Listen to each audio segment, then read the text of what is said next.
Oke, semangat pagi, selamat malam bagi rekan semuanya yang telah hadir. Acara kita mulai saat ini, ya. Selamat datang di acara ini. Salam kenal. Saya dengan Ariko dari ISP Indonesia dan juga terus berhadir dengan kita di sini. Ada Pak Hendra Setiawan selaku CEO dari ISP Indonesia. Halo Pak Hendra. Halo Pak Ari, rekan-rekan properti, selamat malam. Semangat pagi ya. Kita walaupun sudah malam tetap semangat pagi. Betul banget Pak. Semangatnya tetap kita jaga ya Pak ya, walaupun sudah malam juga ya. Iya. Nah, karena di dunia properti, Pak, katanya kalau kita kesiangan, rezekinya udah habis kepatok ayam, Pak. Wah, gitu ya, betul-betul. Jadi kita harus pagi-pagi terus, walaupun udah malam tetap pagi ya. Betul, semangat yang kita tetap harus jaga ya. Iya, iya. Gitu.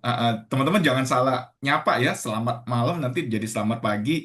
Wah, itu suka diledekin orang, ditegur ya. Oke, di hari ini, topik di hari ini kita akan bahas mengenai property financial talk ya, bersama dengan ISP Indonesia dan Bang Panin. Ya, karena kita tahu banyak sekali di luar sana rekan-rekan yang mungkin masih bingung proses untuk supaya dapat lolos KPR dengan lancar. Ya, karena memang secara data dari Bank Indonesia, lebih dari 80% bahkan hampir 90% transaksi properti di Indonesia itu adalah menggunakan dukungan finansial perbankan. Ya, di luar itu baru ada sebagian kecil menggunakan cash bertahap, lalu lebih kecil lagi jumlahnya yang menggunakan hard cash ya atau pembayaran cash langsung. Oke. Oleh karena itu banyak sekali transaksi-transaksi yang diajukan melalui jalur perbankan, namun terkadang kala kita perlu apa namanya mengedukasi ya, mengedukasi kepada konsumen kita bagaimana caranya supaya mereka dapat bertransaksi dengan lancar. Ya, karena rekan-rekan mungkin tahu semuanya bahwa di masyarakat kita sendiri di Indonesia ya itu tidak banyak, mungkin nggak sampai 30% yang pernah bertransaksi properti. Ya, bahkan lebih kecil lagi bagi yang pernah bertransaksi lebih dari satu kali properti. Ya, sehingga pengetahuan terhadap transaksi properti ini jadinya minim. Apalagi transaksi properti ini kan tidak segampang atau semudah kalau kita jual beli handphone atau mobil ya. Hari ini gue beli nggak cocok, besok gue tinggal gue jual gitu ya. Tapi kalau properti hari ini gue beli nggak cocok, wah itu jualnya itu bisa eh, bisa sampai eh, 6 bulan ya. Kenapa? Karena kan harus tunggu ketika kita beli kan sertifikatnya lagi proses berubah ya. Nah, sesudah berubah baru kita bisa balik namakan lagi ke orang lain ya. Jadi proses secara dokumen aja itu cukup nunggu waktunya gitu ya. Oleh karena itu jangan sampai Anda bingung, apalagi Anda tidak bisa eh, apa namanya bertransaksi secara KPR, rekan-rekan ya. Nah, hadir bersama kita di hari ini ada Bapak Arif Dwi Toto selaku Sub Brand Manager dari Paninbank di Tomang. Halo, selamat malam Pak Arif. Selamat malam Pak Ari dan Pak Hendra. Salam semangat untuk teman-teman rekan-rekan semuanya. Semangat, semangat, semangat. Semangat Pak. Selamat, Ini kita semangat Pak Arif kembar ya. banget nih ya. Semangatnya Iya menyala nih Pak. Bang. Wah, Nyala warna merah. harus Merah-merah nih Pak, malam ini. harus. Biar membara Betul. ya Pak ya. Iya. Nah, jadi memang Pak Arif sengaja hadir di sini supaya bisa membagi informasi kepada rekan-rekan semuanya ya. Beliau sudah menyempatkan waktu di malam ini untuk berbagi informasi terkait dengan perbankan dan kita hadirkannya bukan yang apa receh-receh ya, tapi langsung dari praktisi perbankannya. Dan juga hadir bersama dengan kita Ibu Diana Tris selaku Associate Director East to West Property. Halo Diana, Halo, selamat selamat pagi malam Ibu, Pak selamat Ari, malam. Pak Hendra, dan Pak Arif. Semangat pagi.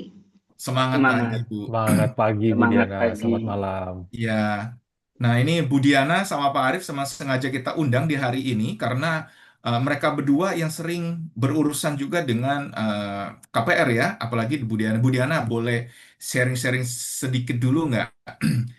Kan sering transaksi nih ya, apalagi apa Ibu kan lebih banyak bermainnya bukan hanya di primary tapi juga secondary juga banyak ya Bu ya. Pernah ketemu nggak sih Betul. masalah-masalah KPR? Mungkin bisa sharing-sharing buat teman-teman kita di hari ini. Eh, Sering banget Pak, khususnya kita kalau ketemu klien-klien nih Pak, kebetulan kan mereka rata-rata pengen punya rumah ya Pak ya. Cuman kendalanya kan finansial mereka juga kadang gimana caranya bisa nyicil tapi dapetin itu rumahnya gitu ya Pak. Nah, ketika mau apply itu sangat dikejutkan juga mereka kata-rata ketika apply ternyata ditolak nih sama bank gitu.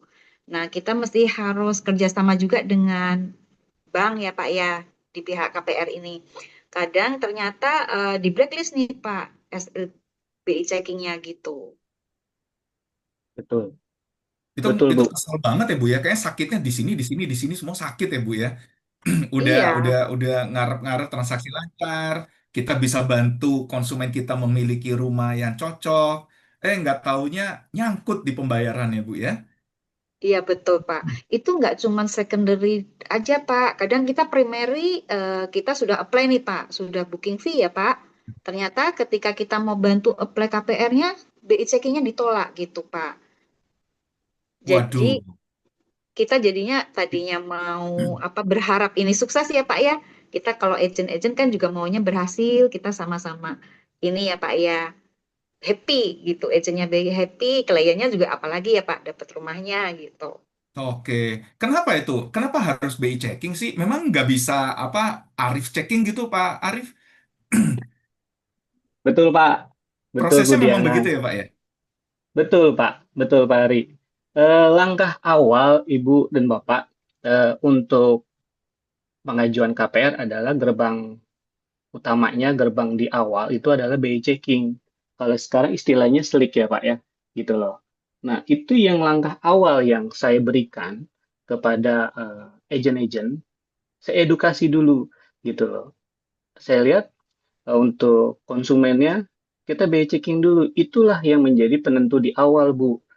Banyak yang nasabah yang kita tolak gitu, yang kita blacklist gitu. Dalam arti BI checking ini benar-benar tidak bagus. Kalau bahasa bank itu adalah kolektibilitas 5. Kolektibilitas 5 itu dalam arti sama sekali tidak ada pembayaran, udah jelek, Bu, Pak, gitu loh. Nah, itu yang menjadi tolak di awal. Sehingga banyak nasabah ataupun agent berharap di awal itu lancar, tapi tidak gitu loh. Nah, dari situ kolek 5 itu sudah tidak ada obatnya, Pak Ari. Istilahnya kalau di bahasa saya seperti itu. Oh,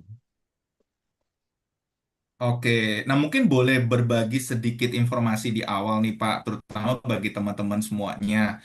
Sebenarnya ketika mau transaksi properti itu langkah paling awal apa sih Pak? Selain tadi ya Pak ya, Bapak bilang, yuk BI checking yuk. Berarti kan kalau kita bicara BI checking kan butuh dokumen nih Pak. Dokumen apa sih kira-kira rekan-rekan agent perlu kumpulkan untuk data awal nih Pak, supaya bisa dibantu oleh pihak perbankan ya.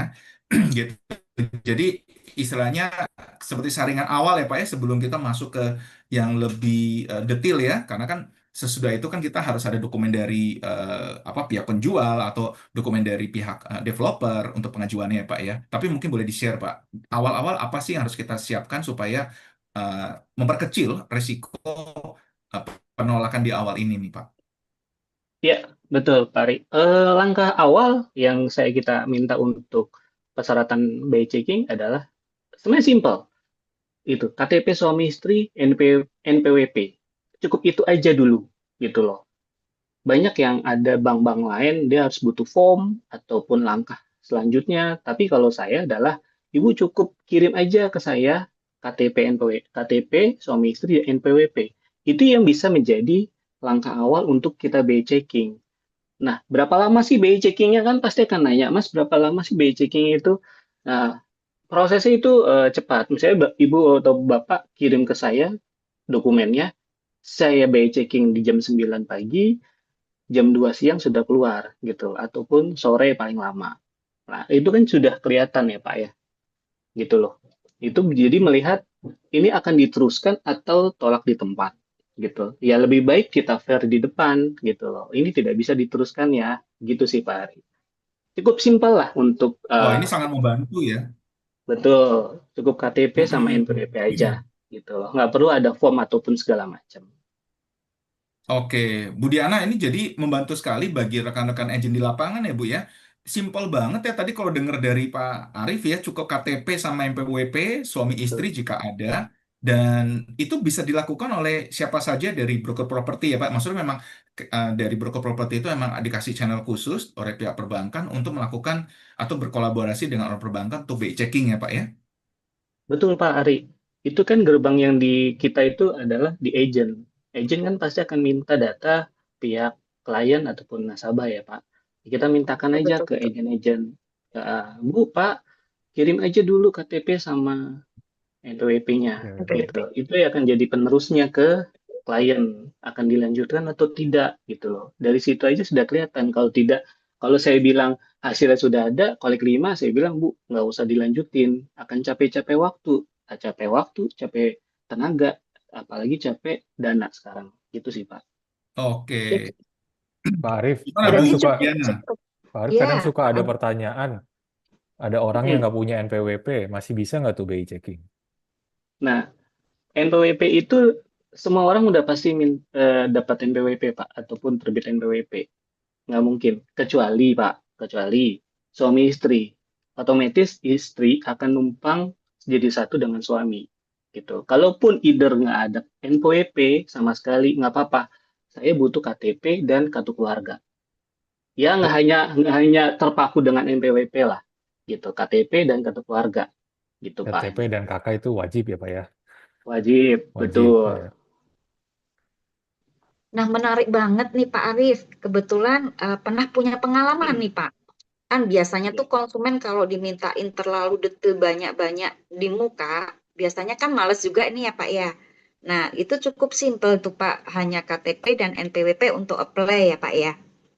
Betul. Nah, ketika Bapak biasanya kan cepet tuh prosesnya, akhirnya kita dapat info nih, karena kerjasamanya cukup baik ya Pak dengan pihak bank.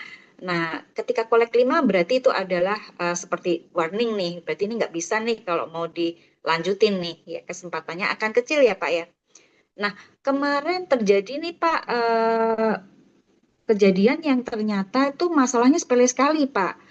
Mereka tidak ada pinjaman, tapi di dalam apa tuh BI checkingnya, ternyata dia punya hutang yang belum dibereskan gitu, Pak, sehingga dia tidak bisa melangkah maju untuk apply-nya. Apakah itu ada solusinya, Pak? Oke, Bu. Yang tadi saya katakan di depan, di awal, kalau sudah kolek 5, itu kan sudah tidak ada obatnya, Bu. Nah, kalau case yang tadi Bu Diana bilang ke saya tanya lagi, yang kondisinya itu adalah dia kartu kredit kah atau pinjaman secara angsuran, Bu? Gitu. Karena gini, kalau di tempat saya, yang saya jalanin, kolek 5 sudah tidak bisa gitu loh. Kecuali kartu kredit yang di mana biasanya kan ada annual fee ya Bu Diana ya. Iya, Annual betul, betul. fee, annual fee itu yang tidak terbayarkan dan tidak tahu gitu. Tidak tahu sama nasabahnya. Itu kalau di saya masih bisa ada toleransi gitu loh. Ini dalam kutip adalah kartu kredit ya Bu. Kartu Iya, kredit iya. yang di mana itu annual fee. Itu kelihatan kok Bu di BI checking, detail banget gitu di BI checking. Saya bisa tahu kartu kreditnya itu pemakaian full atau annual fee.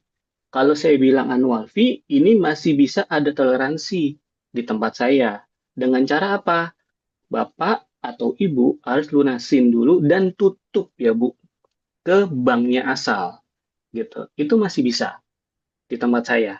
Kartu kredit ya Bu, kita bicara kartu kredit gitu loh. Ya, Tapi karena kalau annual bicara fee kadang betul. konsumennya nggak tahu ya Pak, ternyata oh ada belum Iya, belum terbayar nih gitu. Oh, tapi betul berarti Bu. ada cara ya, Pak. Berarti ini harus dibereskan gitu ya. Ya, betul. Itu memang harus dibereskan sambil berjalan ya, Bu. Jadi kita tidak mandek di depan. Gitu loh. Nah, Oh, saya kasih oke. tahu pemecahan masalahnya di situ nantinya. Gitu. Ya, ya, ya. Oke, oke. Pernah terjadi juga sih itu, Pak. Menarik sekali. Ternyata di Panin bisa kita sambil paralel lah gitu istilahnya ya, Pak ya. Betul, Bu. Betul. Kita bisa kok sampai paralel. Oke. Nah, oke, itu kan seru banget nih, Bu Diana ya. Kita udah dikasih sedikit clue ya, terutama di bagian depan. Tapi ini belum menjawab pertanyaan kita yang paling utama nih ya. ini mumpung lagi di sini nih, saya mewakili teman-teman nih agak nodong dikit nih ya. Tolong dong bagi kami tips and triknya gitu loh Pak. Gimana sih caranya supaya aplikasi kita itu bisa lancar gitu loh. Mungkin dari sisi BI checking tadi kita sudah lakukan, tapi kan ketika kita mau jalankan prosesnya kan mungkin ada beberapa clue ya Pak ya. Kayak kemarin kita udah happy-happy, kita tanya income-nya cukup nggak? Dia bilang, ah duit mah gue siap buat bayar segala macem gitu ya. Tapi begitu diajukan ke perbankan Pak, waduh kredit plafonnya jauh banget Pak. Masa kita ngajuin 1 M yang keluar cuma 200, 300 juta. Jadi jauh timpang banget gitu loh Pak. Nah, mungkin boleh nih uh, uh, Pak Arif sharing ke kami kira-kira bagaimana sih caranya supaya kita bisa lancar lolos sampai ke akad nih Pak dengan perbankan nih Pak. Oh, oke, Pak Ari, seru nih. Eh, betul. Jadi tips dan solusi ataupun untuk mencapai goals gitu. Kalau saya sih dilihat dari selain BI checking adalah income gitu. Ya kita harus terbuka dengan nasabah. Kita harus tanya dulu interview di depan. Misalkan nasabah itu kan ada beberapa profesi gitu. Pertama adalah karyawan, wirausaha, dan profesional gitu loh. Nah, langkah awalnya adalah selain BI checking, kita melihat dari selain BI checking kita melihat dari income-nya. Kalau karyawan gajinya masuk atau tidak nih, gitu. Itu gampang kalau ke karyawan. Gajinya masuk atau tidak, transfer setiap bulan atau tidak, atau ada tambahan insentif dari kantornya. Nah, itu yang menjadi poin terpentingnya untuk lolos atau enggaknya, gitu loh.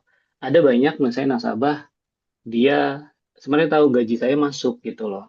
Cuman balik lagi, by checking saya banyak Pak segala macam. Nah, itu kan kita bisa lihat lagi, kita bisa lihat lagi. Itu dalam posisi karyawan. Kalau untuk posisinya wirausaha, kita nggak hanya lihat dari satu aspek, tapi kita ngelihat dari beberapa aspek. Yang pertama adalah omset. Omsetnya kan setiap bulan akan perputaran di rekening gitu. Itu kan kelihatan gitu loh. Itu aja dulu dari omsetnya Pak. Dari BI checking lancar, omsetnya oke, kita bisa lanjut gitu. Nah, di mana awalnya adalah untuk awal BI checking, collect data, ya Pak, terus sampai kita menganalisa, sampai kita mengsurvei, gitu kan, survei nasabahnya, wirausahanya apa di bidangnya, itu kita bisa lihat juga, kita bisa lihat profil dari nasabahnya. Profesional, profesional seperti apa sih? Seperti guru, profesional. Dokter, kalau kita bicara dokter di Indonesia ataupun profesional dokter, itu udah ibaratnya eh, oke lah gitu loh Pak Ari. Nah, selain tiga seperti ini, ada satu yang sekarang lagi booming adalah usaha online. Nah, usaha online itu kebanyakan adalah tidak ada legalitas gitu loh. Nah, di Penin, keunggulannya adalah tidak baku dengan persyaratannya. Itu yang paling fleksibel ya Pak. Yang tadi Bapak bilang kan, Penin menarik nih segala macam. Apa sih yang lebih tertariknya lagi supaya nasabah sampai goal, sampai akhir akad. Nah, setelah dari collect data, analisa, kalau primary kita lihat dari SPR. Secondary kita lihat dari apa? Appraisal yang menentukan plafonnya. Yang tadi Pak Ari bilang, plafon gue nih tadinya 1 M kok jadi 200. Nah, itu banyak faktornya. Kalau karyawan, pertama gaji paling utama udah pasti. Kalau gaji yang nggak cukup, misalkan si istrinya ada usaha lain, kita bisa jadi joint income Pak Ari. Itu. Jadi solusi-solusi yang kita kasih itu untuk tujuannya goals. Untuk apa sih? Ya nasabah happy, agent happy gitu loh. Jadi kita nggak hanya satu patokan, nggak bisa nih gitu loh. Kita akan cari gali lagi income-income itu, Pak Ari. Karena income itu Oke, yang paling jadi utama. banyak solusi sebenarnya Pak ya. Banyak Banyak alternatif solusi, yang bisa Pak. dilakukan Pak ya. Betul. Dari Bang Panin sendiri, Pak, selain bagi para pekerja kreatif ya, Pak ya, kreatif baik itu di pemasaran secara elektronik, mungkin yang online shop gitu, apakah bagi para YouTuber gitu juga bisa juga Pak dibantu, Pak? Bisa, Pak. Saya pernah nanganin beberapa musisi gitu, content creator gitu. Itu saya tanganin sendiri, Pak. gitu Oke, loh. karena Dan saya pernah alamin kita punya konsumen gamers, Pak. Jadi dia pemain games, tapi memang kan secara ke income dia beda ya, Pak ya, nggak seperti kita para karyawan gitu ya. Nah, itu juga masih bisa dibantu juga ya, Pak ya. masih bisa, Pak. Masih bisa. Oke. Di mana kalau misal omset itu kelihatan, Pak. Kan biasanya itu kayak gamers, YouTube. Biasanya kalau YouTube itu ya, Pak Ari, kan kelihatan ya di akunnya, Pak ya. Dia berapa apa sih namanya subscriber, pengikutnya gitu ya. Omset dari situ sih kelihatan sih, Pak. Itu bisa kok, Pak. Oh, itu seru banget tuh, Pak. Tadi sempat disinggung sama Pak Arif bahwa kalau income-nya nggak cukup, kita bisa join income nih, Pak ya. Nah, join income Betul, itu Pak. bagaimana tuh, Pak, prinsipnya, Pak? Apakah misalnya saya boleh join income sama Pak Hendra gitu, Kon dengan tidak, Pak. adik saya gitu, atau dengan bapak saya, orang tua saya gitu, Pak?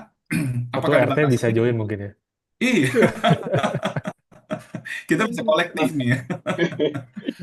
Konteksnya Pak Ari seru nih. Konteksnya adalah joint income suami istri ya Pak. Satu kesatuan dalam satu keluarga, satu kakak dan gitu loh Pak. Kalau misalkan untuk adik kakak itu tidak bisa Pak, karena akan berbeda gitu loh Pak. Oh, Konsepnya di oke. sini Jadi memang lebih terpaku. suami istri yang sah ya, Pak ya?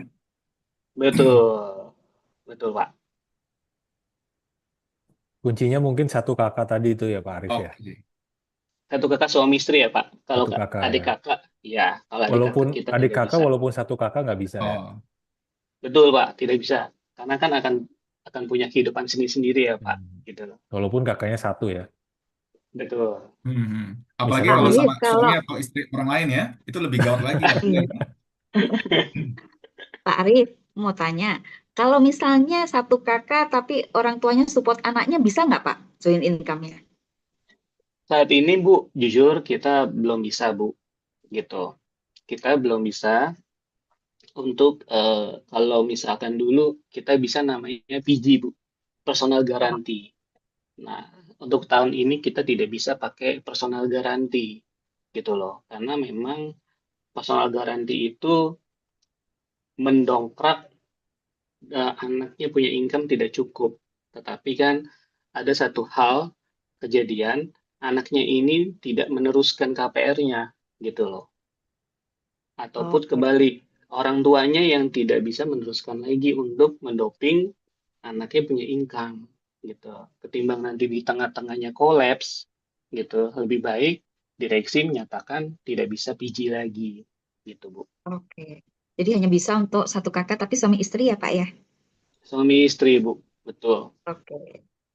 Cukup menarik nih Pak. Bisa nanti kita kan sebagai agent harus kadang edukasi juga ya Pak ya kita menjelaskan ke klien gitu. Betul, Bu. Kadang suaminya ataupun istrinya punya usaha online, itu bisa dimasukkan ke dalam income. Oke. Oke. Pak, kalau tadi nih Pak, satu tanya lagi nih Pak. Kalau misalnya kita yang tadi BI checking atau SIP tadi memang kolek 5 Pak, itu apakah kita punya cara dengan perbaikannya atau gimana Pak? Kalau memang masih mau berusaha ya Pak ya? Apalagi kalau Kalau usianya masih kok cukup ya, begitu ya Ya, Bu Diana betul. ya. Apakah Mm-mm. apakah penolakan itu bersifat final gitu Pak? Maksudnya tidak ada jalan pertobatan lagi kah gitu? Biasa kita kalau agent-agent kan selalu berusaha ya Pak ya? berusaha Betul, ya, ya. betul. Pasti itu tidak bisa terelak tuh, Pak, Bu.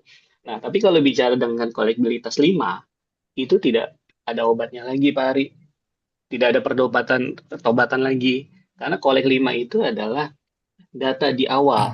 Karena tim analis, komite kredit, melihat dari itu. Karena apa?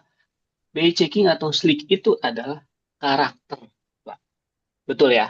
Karakter Hmm. seseorang untuk kewajibannya. Kalau sudah kolek 5, berarti sudah akut. Gimana untuk menerusin KPR-nya. Itu yang sudah warning. Kalau untuk perbaikan, BI checking untuk perbaikan itu sangat lama Bu untuk pemutihannya. 5 tahun, bahkan lebih dari 5 tahun. Gitu.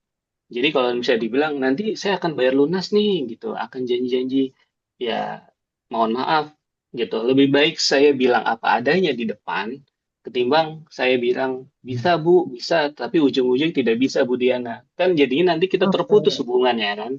gitu. Betul. Kadang kan kita menghadapi langsung konsumen ya Pak ya. Kalau begitu tahu kolek Betul, 5 kan kita nggak mungkin ya bilang, wah nggak bisa Bu gitu kan. Tapi cuman Bu ini mungkin harus diperbaiki dulu untuk ke depan gitu ya Pak ya. Untuk apply ke betul, depan gitu. betul. Dan itu sebenarnya bukan terpaku dengan Bank Panin.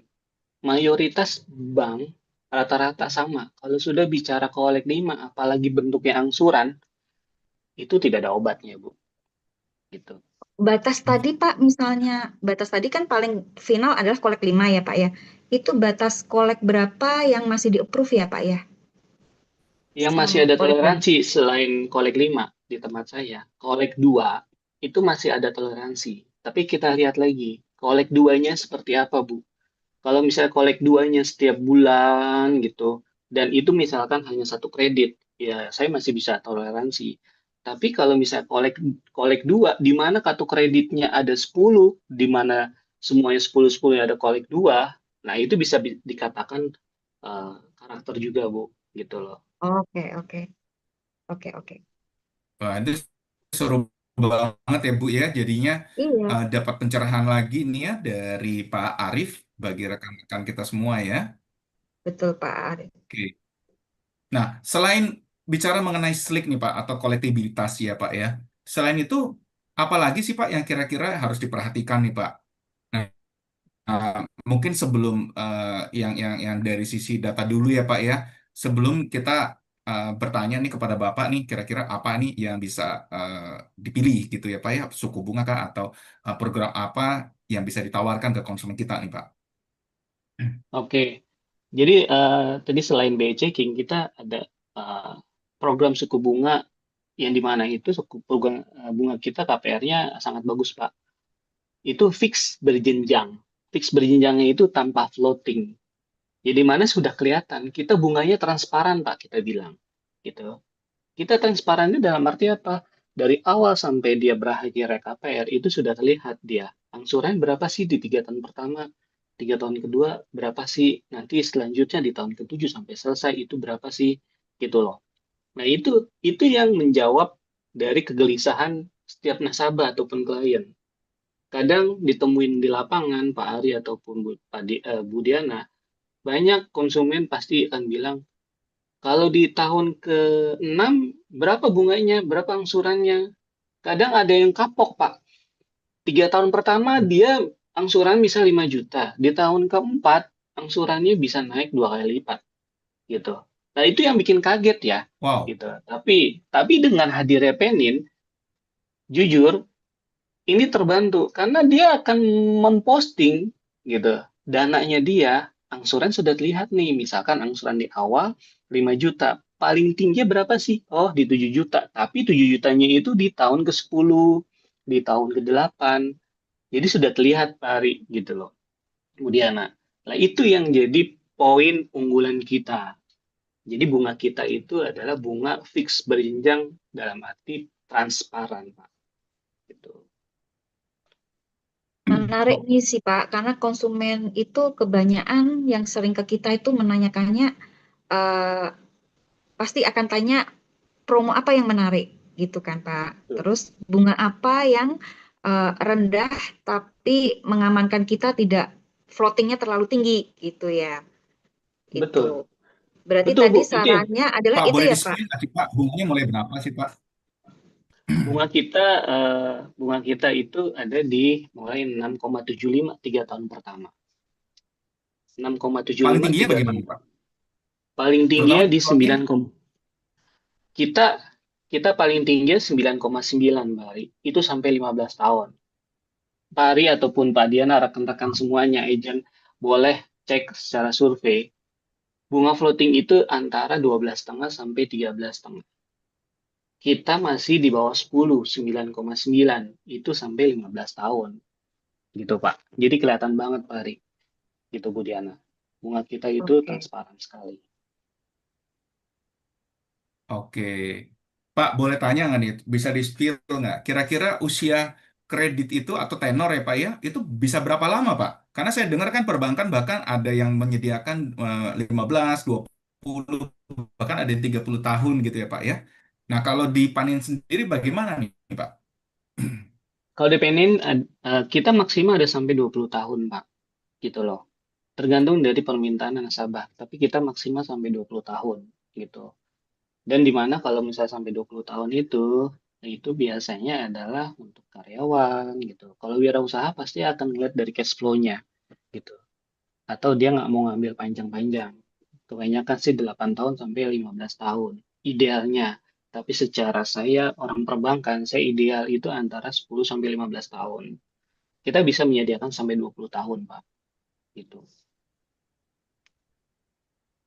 Apakah ada batas usia, Pak, ketika mau mengajukan? Maksudnya, ada yang baru 19 tahun gitu, saya udah punya KTP nih, udah punya income juga, apakah dia sudah bisa kredit, Pak? Atau bahkan usia berapa sih, Pak, sebenarnya batas kita untuk mengajukan juga gitu loh, Pak? Jadi, batas Oke. mudanya sama batas lebih muda ya. Kalau kayak saya kan lebih muda jadinya, Pak, ya. Betul-betul, Pak. Ini menarik. Jadi kalau misalnya batas usia termudanya adalah 21 tahun, Pak.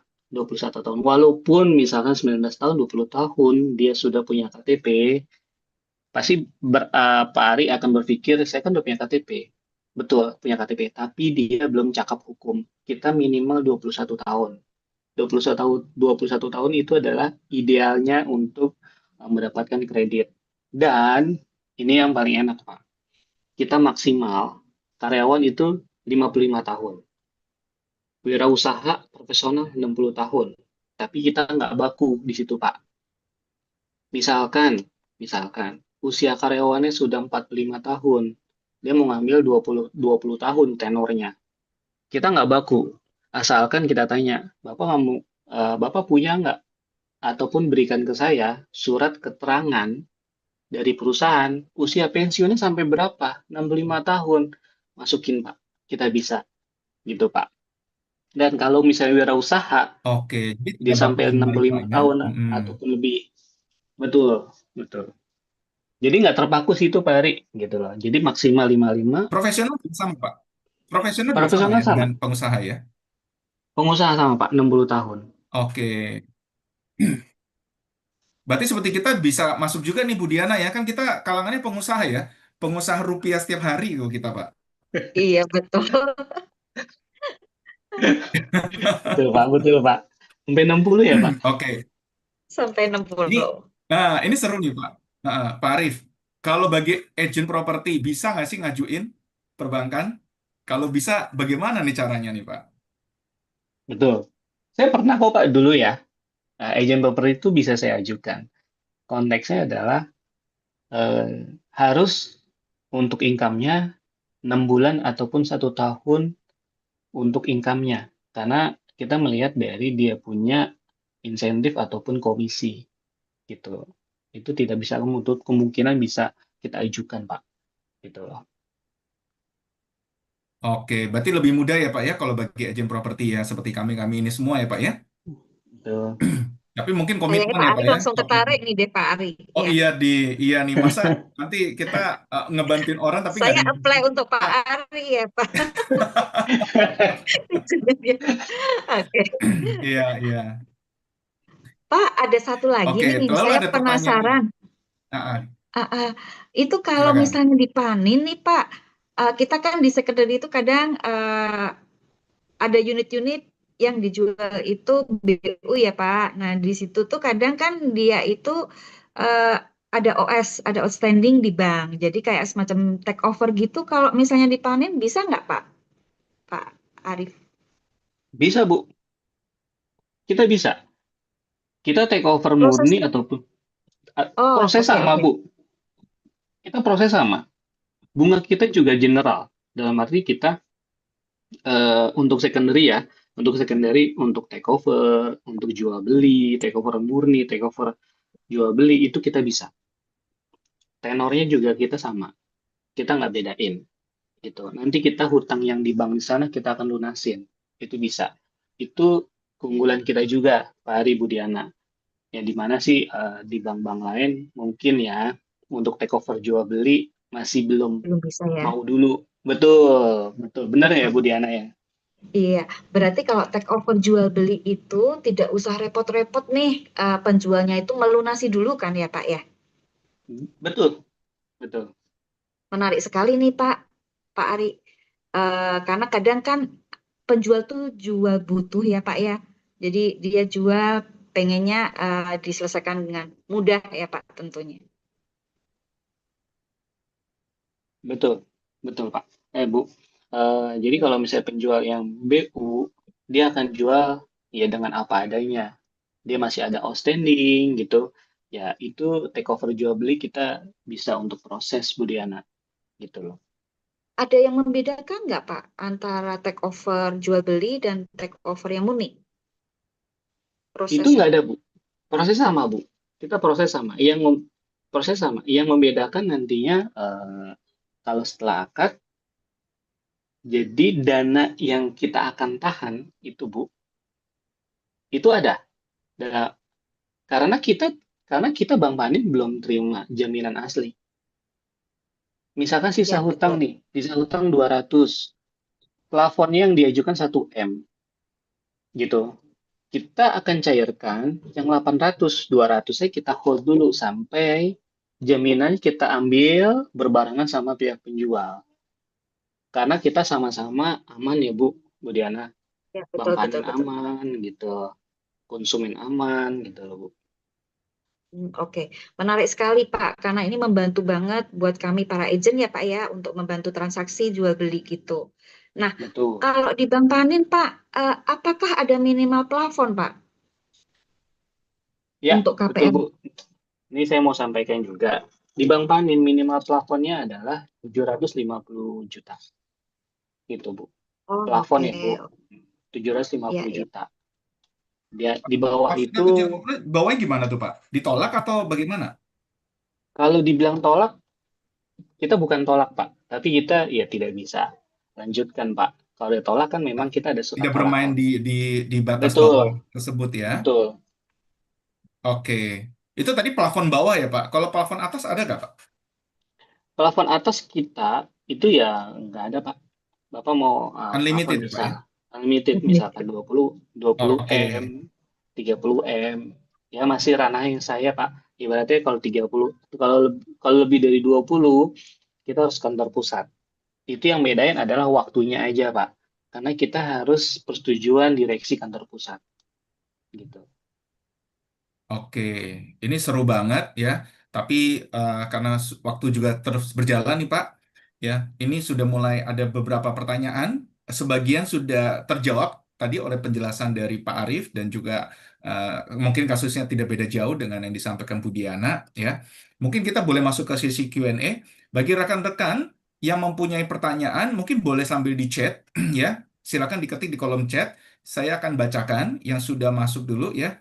Nanti Pak Arief akan menjawab pertanyaan-pertanyaan tersebut ya. Oke, ada pertanyaan terkait dengan keuangan nih Pak Arief nih. Gaji Iya, berapa sih Pak baru sudah bisa mulai cicil KPR nih Pak? Jadi kayaknya mau ada gambaran ya Pak ya, gitu. Mungkin oke. boleh dibantu nih Pak. Kalau saya dengar tadi Bapak bicara 750 juta untuk masuknya, berarti kan setidaknya cicilannya udah di 7 jutaan ya. 7 Kalau saya juta. kali dua, berarti setidaknya di 15 sampai 20 juta nih kalau kita mau dengan Bank Panin ya. Tapi secara perbankan, sebenarnya ada nggak sih Pak batasan gaji minimum untuk pengajuan KPR Pak? Betul Pak. Jadi kalau untuk gaji minimum, kita memang kalau melihat income, kalau secara pribadi analisa saya, kita minimal 2 kali angsuran Pak. Betul Pak yang Pak Ari bilang. Misalkan angsuran 7 juta, 6 juta, dua kali lipatnya berarti kan 12 juta, 15 juta. Itu minimum Pak Ari. Gitu loh. Minimum 15 juta itu bisa kita proses gitu. Dalam arti tidak ada pinjaman di BI checking ya Pak ya. Gitu loh. Secaranya semuanya aman. Oke. Kemudian tadi Bapak bicara BI checking ini kebetulan ada pertanyaan juga nih Pak. Pak, bisa nggak sih eh, konsumen atau kita membantu melakukan BI checking mandiri, Pak? Dan mandiri itu tidak bisa Pak. Gitu loh. Dalam arti gini, yang dimaksud dengan mandiri seperti apa kan saya kurang paham ya konteksnya seperti apa. Maksudnya gitu. ngeceknya tidak melalui agent properti atau kita atau mungkin dia malu gitu Pak, belum berani nanya sama orang bank. Apakah ada jalur dia bisa ngecek base checking sendiri gitu Pak, Slik? Mungkin maksudnya ada website kah yang bisa kita masuk dan kita cek Ya. sendiri gitu. Kalau misalkan itu tidak bisa Pak. Kalau untuk ngecek secara mandiri itu di OJK. Ada Oh, web bisa di keluar OJK, OJK ya. Oke. ya. Tapi kayaknya sih kalau di OJK di webnya agak susah gitu Pak. Ya lebih gampang sebenarnya kalau kena orang bank kayak saya minta BI checking sih oke aja sih Pak gitu loh. Oke, jadi Gratis ya Pak ya? teman-teman bisa melalui Gratis Pak. mandiri, bisa melalui websitenya OJK atau dari aplikasi handphone yang resmi dari OJK. Tapi biasanya ada proses ya, karena teman-teman harus Pasti Pak. mengupload dokumen yang dibutuhkan, ya, dan datanya bersifat konfidensial akan dikirimkan ya ke rekan-rekan sekalian gitu. Tapi kalau teman-teman mau yang cepat, apalagi tujuannya buat ngebantu konsumen Anda, tidak lain tidak bukan kontaknya dengan Budiana. Salah, bukan Budiana ya. Dengan Pak Arif maksudnya ya. Nanti Budiana langsung Baik. happy nih dapat kobrokan ya, gitu. Iya, Pak. Oke, Pak Arif, ada pertanyaan lagi nih Pak. Tadi kan udah dijawab nih Pak. Kalau kolek 5 nggak ada obatnya deh gitu loh. Nah berarti kalau kolek yang di bawahnya 5 nih Pak. Kolek 2, kolek 3, kolek 4 gitu Pak. Di level mana yang masih bisa dibantu dan kira-kira ada solusi nggak nih Pak?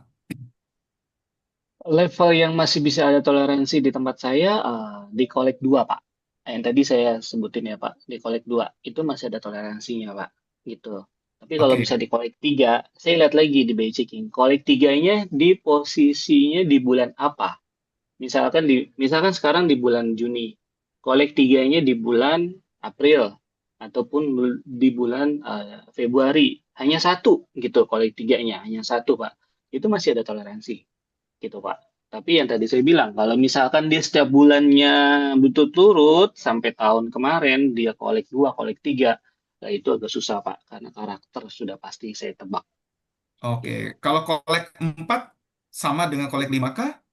Iya, sama Satu Pak. kolek? Itu sama Pak. Itu kolek kolek 4 udah di ujung tanduk Pak istilahnya gitu Pak. Udah di pinggir Oh, jurang oke. gitu. Jadi kolek 2 masih ada solusi, kolek 3 harus dilihat lebih detail ya Pak Ya, ya, kasus per kasusnya. betul. Kalau kolek 4 dan 5 kayaknya udah jadi pasangan tuh Pak ya.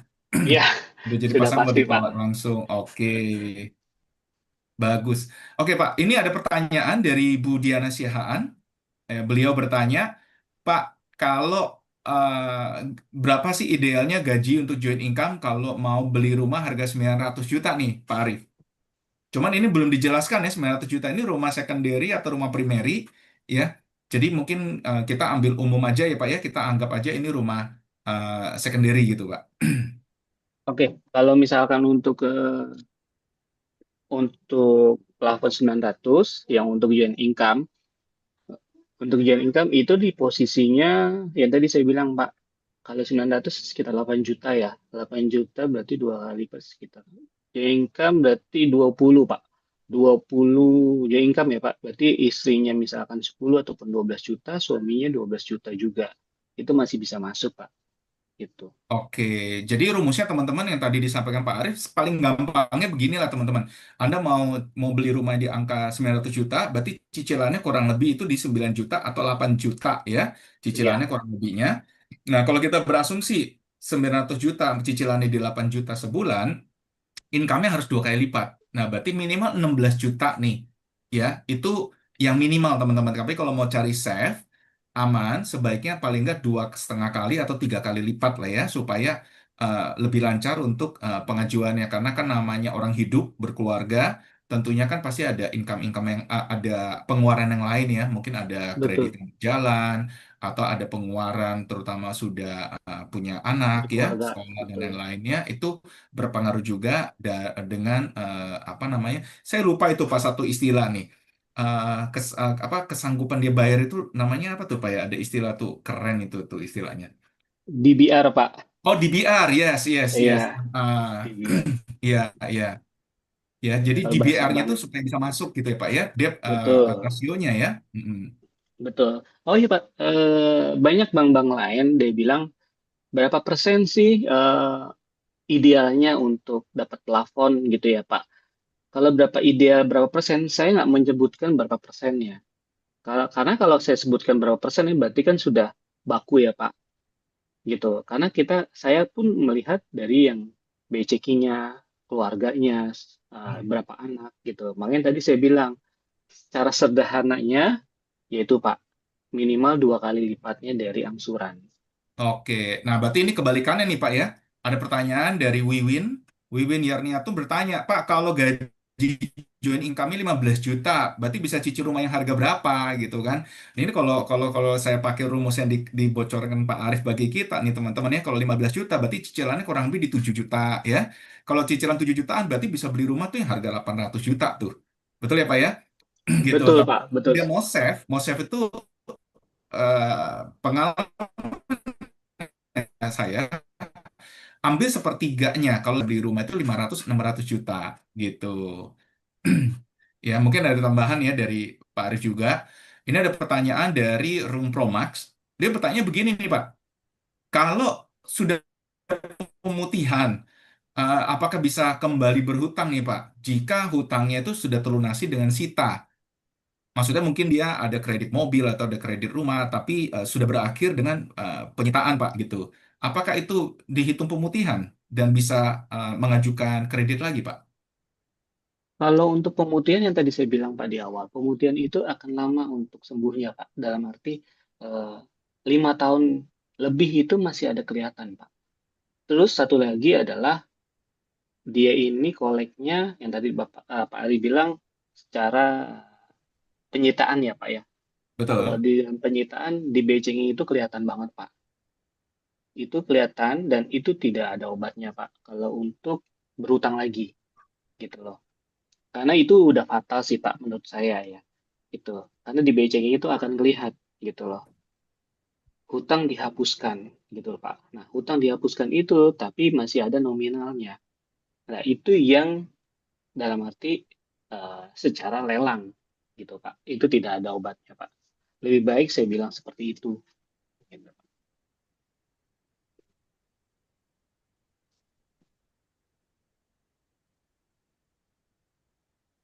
Oke. Ada masukan lagi dari Bu Diana, Pak Arif, bagi rekan-rekan? Berarti ini menarik banget ya Pak ya, untuk satu nama konsumen atau nasabah itu berarti tetap harus dijaga baik-baik ya Pak ya, nggak boleh Pasti, Bu. dipinjam-pinjamkan karena kelanjutannya nanti akan ribet untuk apply KPR-nya ini ya Pak ya. Betul, betul. Terus sama ini, Pak Ari, tadi saya lihat ya, Pak. Tadi ya, Ya. si Om Dewo ya. Oh iya, beliau Om bertanya, Dewo. Pak, kalau pernah restruct, ya pernah restruct itu masuk catatan BI checking nggak? Ini Pak, ini pengalaman juga ya, karena banyak sekali teman-teman yang pada saat COVID kemarin itu karena kondisi perekonomian itu ada pengajuan restruct nih Pak ya, ataupun karena memang dari sisi kondisi keuangan bukan di masa COVID, tapi memang dia pengajuan restruct. Nah, apakah restruct hutang tersebut masuk catatan BI checking nggak nih Pak? Dan apa pengaruhnya nih Pak? Nah, betul, Pak. Kalau untuk berbicara restock, Pak, itu sama, Pak, kayak kolek 5, Pak.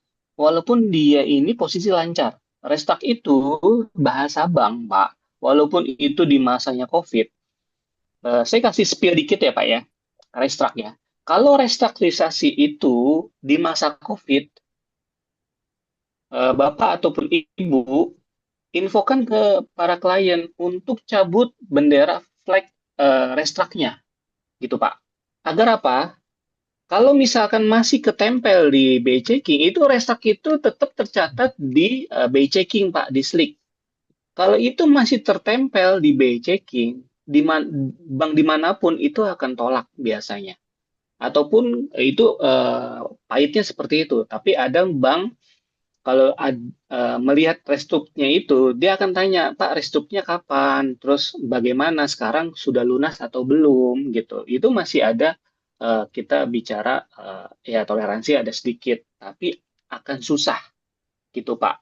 Restruk itu bahasa untuk Menteri Keuangan itu kan memperingankan ya, Pak ya. Tapi kalau Betul. bahasa bank ini dilema, Pak. Bahasa bank waktu itu, restruk itu adalah ketidakmampuan. ketidakmampuan ya Pak. Tapi kita bicara pas COVID. Tapi setelah COVID selesai, itu seharusnya udah beres ya Pak ya. Udah pemulihan lagi untuk keuangan. Nah, caranya untuk pencabutan bendera atau flag restruk harus confirm ke marketingnya bank tersebut ataupun datangin langsung ke banknya tersebut gitu. Saya mau cabut untuk restruktur COVID. Itu yang sangat penting Pak, apalagi penting untuk wirausaha atau profesional. Itu sangat-sangat penting Pak. Nggak hanya di KPR restraknya, tapi semua fasilitas. Entah itu untuk kredit mobil, motor, ataupun kartu kredit juga ada. KTA pun juga ada restraknya. Nah, caranya adalah datang langsung ke banknya atau by phone untuk telepon ke marketingnya masing-masing untuk dicabutin gitu. Dengan kondisi, Pak Ari, Itu harus tunggu lunas atau masih berjalan kita bisa ajukan untuk pencabutan itu, Pak? nggak perlu tunggu lunas, saran saya ya Pak ya. Nggak perlu tunggu lunas, Oh, tetapi sudah melunasi kewajiban restrak COVID waktu itu. Karena konteksnya restrak itu adalah misalkan bayar 3 juta, tapi dia mau restrak itu hanya bayar 1 juta. Pokoknya doang, bunganya dia nggak bayar. Yang penting harus melunasi yang tertinggalnya ini Pak Ari, yang pas COVID. Kalau itu sudah oke. dibereskan, minta dicabut, nggak perlu lunas. Apalagi kalau sudah lunas ya, sudah lunas. Itu wajib, Pak. Itu wajib harus cabut restrak. Banyak, Pak, nasabah-nasabah itu tidak tahu seperti itu, Pak. Tidak tahu untuk Oh, pencabutannya. Gitu. Itu Ini banyak hanya saya temuin, Pak. hanya berlaku untuk yang pada saat COVID atau restrukturisasi secara umum bisa dicabut, Pak? Itu hanya khusus untuk COVID, Pak. Itu kelihatan di BI checking, Pak. Di BI checking itu, kolom di bawah sebelah kiri akan kelihatan restrukturisasi COVID. Di luar dari COVID, di luar COVID itu tidak bisa dicabut, Pak. Misalkan sebelum ya, Pak, sebelum COVID ya. Misalnya tahun 2019 ataupun 2018 dia pernah restrak. Itu sampai seumur hidup akan tetap nempel di BI checking, Pak. Gitu. oke. Berarti ada kondisi tertentu pengecualian itu adalah di masa COVID ya, Pak ya, karena itu adalah Bet- satu kondisi bukan hanya nasional tapi internasional ya, Pak ya. Betul, Pak. Oke. Kalau sekarang masih disebutnya dalam masa COVID atau tidak nih, Pak? Kalau sekarang Kira-kira tidak, mungkin masih ada nih, Pak. Sudah tidak sekarang udah bukan ya, Pak lepas, ya? Pak. Sudah bukan dalam Sudah kondisi. bukan. Oke. Siap, siap. Oke, terima kasih Pak Arif, Bu Diana atas waktunya. Ini seru banget ya, tapi kalau kita lanjutkan nih bisa begadang nih kita ya. Ya, Kita sampai sedangkan pagi kayaknya, besok Pak. masih hari Lagi. kerja. Betul. Ya, kayaknya pembicaraannya seru banget ya, Pak. Banyak sekali ilmu dan pengalaman yang kita bisa terima di hari Ya, ini dan juga seru. dari pertanyaan-pertanyaan teman-teman tadi ya. Itu apa namanya sangat membangun ya. Itu problematika yang sering ketemu di lapangan itu nah tampil semua ya. Oke, tanpa minta waktu lagi, mungkin bagi teman-teman semuanya yang kita tadi ada share kepada rekan-rekan semuanya, ya tolong bisa diisi untuk formulir feedback di acara kita di hari ini, ya. Dan teman-teman bisa bantu suggest untuk topik kita yang berikutnya yang kita bisa angkat buat teman-teman semuanya ya. Karena kami dari SB Indonesia kita punya komitmen untuk turut apa namanya membangun dunia bisnis properti ini dan juga kita ingin sharing juga dengan teman-teman supaya rekan-rekan semuanya eh, lebih terbekali dengan update di dunia properti ya.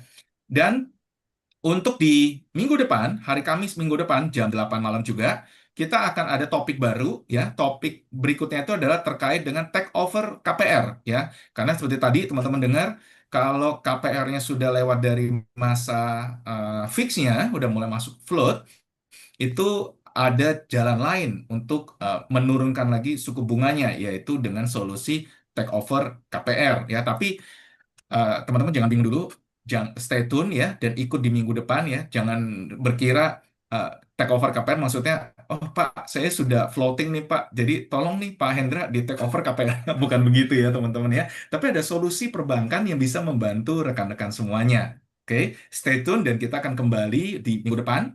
Mungkin dari Bu Diana ada kata penutup bagi rekan-rekan semuanya. Baik, terima kasih Pak Ari, terima kasih Pak Hendra dan Pak Arif dari Panin. Cukup banyak input dari kami ya Pak ya yang bisa disampaikan ke konsumen-konsumen. Nah, untuk rekan-rekan agent juga saya Diana Tris dari East to West Property. Mari kita bernetworking bersama Pak dan bisa berkobrol dengan kami. Gitu Pak Ari. Oke, mantap banget ya. Rekan-rekan yang mungkin belum kenal dengan Bu Diana ini adalah dari East to West Property. East to West Property ini berlokasi di BSD, Tangerang Serpong. Waduh, dibilang cantik sekali. Oh iya, itu sudah fakta. Thank you, Om Dewo ya. Terima kasih Om Dewo. Ini belum ketemu orangnya langsung, Pak. Kalau ketemu orangnya langsung, bisa lebih realistis lagi ya. Oke, Oke. jadi silakan berkobrol. Nanti Bu Diana mungkin boleh share kontaknya Bu Diana di kolom chat supaya teman-teman kalau mau diskusi terkait dengan dunia properti atau bahkan mau kolaborasi bisa hubungin langsung dengan Bu Diana ya. Jangan lewat saya. Kalau lewat saya nanti ada fee-nya ya. Fee-nya harus ngopi teman-teman ya. Oke, thank you Bu Diana. Dari Ya, Pak Arif. terima kasih. Nah, Pak Arif, ada pesan atau kata penutup buat teman-teman semuanya? Terima kasih Pak Ari, Bu Diana, Pak Hendra. Untuk penutup saya, semoga apa yang kita bicarakan seperti ini menjadi inputan-inputan positif untuk Bapak sama Ibu semuanya dan menjadi wadah closing ya Bu, Pak, Bu, gitu loh. Dan semakin banyak closingnya. Ingat Bu, kalau sudah closing, ingat apa Bu? Ingat Bang Panin. Ingat Bang Panin, ingat siapa Bu? Ingat Arif ya Bu, Pak, Bu, rekan-rekan semuanya. Salam sehat, salam sejahtera, semangat semua, salam closing Bu, Pak. Luar biasa Mantap. nih Pak Arif. Ya, teman-teman jangan sungkan. Pak Arif ini orangnya enak banget diajak bicara ya, dan dia itu handphonenya standby 24 kali 7 ya, 24/7 standby, tapi dia akan jawab ketika dia sudah punya waktu ya, karena terkadang-kala beliau lagi meeting atau lagi tidur ya. Tapi handphonenya saya yakin banget karena saya udah pengalaman sama beliau, handphonenya selalu terbuka dan kapan kita chat begitu beliau sempat dia akan langsung merespon. Ya, mungkin Pak Arif nanti kalau bersedia boleh share nomor kontaknya Pak Arif di kolom chat juga supaya teman-teman dapat menghubungin Pak Arif ya, atau untuk terutama untuk berdiskusi karena saya lihat masih banyak pertanyaan-pertanyaan yang kayaknya belum terpuaskan nih Pak di hari ini ya. Tapi karena berhubung waktu sudah membatasi juga, jadi bisa langsung japri dengan Pak Arif. Begitu ya Pak Hendra ya. Oke, dari Pak Hendra Ya, sendiri mungkin bagi rekan semuanya. ya Ini seru makasih. banget sih malam ini Ini Pak ya. ini kita kalau misalnya lanjut sampai mungkin jam 10, jam 11 malam kali ya. Tapi ya ini seru banget. Terima kasih banyak nih Pak Arif sama Bu Diana yang sudah meluangkan waktu ya bersama kita dan juga rekan-rekan properti semua yang sudah hadir. Terima kasih banyak. Nanti kita ketemu lagi minggu depan. Mudah-mudahan semua yang tadi kita bahas bisa membawa pencerahan ya buat teman-teman semua. Dan nanti kita minggu depan juga akan ada pencerahan yang lain dan setiap minggu kita akan lakukan ini ya Pak Ari ya. Betul, Rencananya setiap betul. minggu ya, setiap hari Kita Kamis akan malam kembali jam selalu 8 dengan malam ya. topik-topik yang menarik. Hmm. Ya. Ya, Nah, jadi untuk minggu depan kita sudah sediakan topiknya, Pak, yaitu terkait ya dengan take over KPR take ya. over ya, oke. Betul. Nah, cuman untuk yang berikutnya kita juga butuh masukan dari teman-teman ya. Kira-kira topik apa sih yang teman-teman ketemu di lapangan yang teman-teman perlu diangkat untuk kita bahas bareng ya, supaya bisa menjawab juga atau menambah pengetahuan dari rekan-rekan semuanya. Ya, mantap, luar biasa. Nah, ini Bu Diana udah mulai share nih nomor kontaknya. Luar biasa nih Bu Diana. Oke. Jadi silakan kalau ada yang mau ngobrol dengan Bu Diana. Ya, Pak Arif juga silakan kalau mau Ya. share Pak Arif ya. Sudah, Pak Arif sudah share juga. Sudah Oke. share. Oh iya, Pak Nomor Arif kontak Pak udah Arif juga share di ya. situ, share. Nomor Budiana juga. Jadi teman-teman kalau mau kobrok, terutama cari properti di daerah Banten, Tangerang, jangan lupa Budiana ya, dari East to West ya, dari timur ke barat ya. Kalau mau hubungan KPR, ingat Arif. Wah, mantap. Dan tadi Pak Arif itu ada spill-spill sedikit ya untuk Bang Panin cukup fleksibel. Ya Pak Arif ya, terkait Betul. penghasilan itu cukup fleksibel. Jadi orang-orang yang bekerja di bidang online dan lain-lain itu bisa difasilitasi ya Pak Arif ya. Betul. Saya rasa Seru itu deh, salah, Pak. salah satu yang perlu digarisbawahi dari acara kita malam ini nih dari Pak Arif nih. Betul, betul. Betul. Ya, Ibaratnya orang ngomong kalimatnya itu adalah solutif ya jadinya ya. Bukan solutif. solutif, solutif ya. Solutif. Ya, memberikan solusi bagi teman-teman Iya, semuanya. iya, iya. Iya. Oke, sekali lagi teman-teman, kami mohon teman-teman dapat bersedia untuk mengisi formulir ke acara di hari ini ya, dan kami tunggu masukan dari teman-teman apa yang kita bisa tingkatkan dan sekiranya apa yang teman-teman butuhkan supaya kita dapat adakan buat rekan-rekan semuanya, tolong untuk diisikan ya. Terima kasih semuanya, terima kasih Bu Diana, terima kasih Pak Arif, terima kasih Pak Hendra dan rekan-rekan ESPN sekalian beserta rekan-rekan yang sudah hadir di malam hari ini. Thank you semuanya. Sampai ketemu di sesi berikutnya. Selamat malam, semangat pagi selalu. Salam closing. Terima kasih, Pak. Terima Terima kasih kasih semua. Selamat Terima semuanya. kasih, Pak. malam. Selamat Selamat istirahat. malam. Ya.